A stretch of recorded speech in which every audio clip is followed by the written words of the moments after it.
বাংলাদেশের কোচ বলল, তোমরা ভারতীয়রা এমন কেন? অন্যায় করো আবার বড় বড় কথা।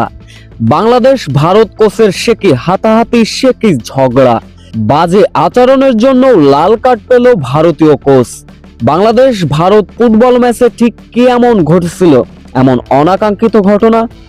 সাফ অনূর্ধ্ব-20 ফুটবল ম্যাচ, যেখানে মুখোমুখি শক্তিশালী ভারত এবং বাংলাদেশ। গ্রুপ পর্বে নিজেদের প্রথম ম্যাচে দাপটীয় জয় পেয়েছিল বাংলাদেশ। আজ যদি ভারতের বিপক্ষে জয় পায় বাংলাদেশ, তবে গ্রুপ চ্যাম্পিয়ন হয়ে সেমিফাইনাল নিশ্চিত করবে বাংলাদেশ।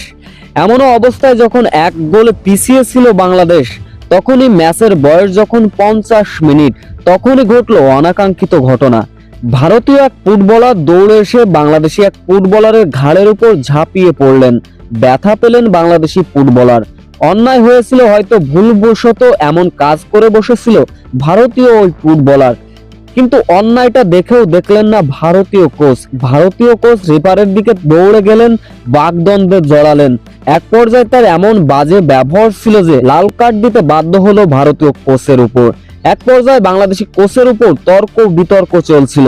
বাংলাদেশের কোচ বলছিলেন, মাঠে রেফারি আছে তো, আপনি কেন বাইরে থেকে এমন ভাবে বাজে ব্যবহার করছেন। বিরতিতে যাবার আগে একে একে ড্র ছিল বাংলাদেশ ভারত ম্যাচটি।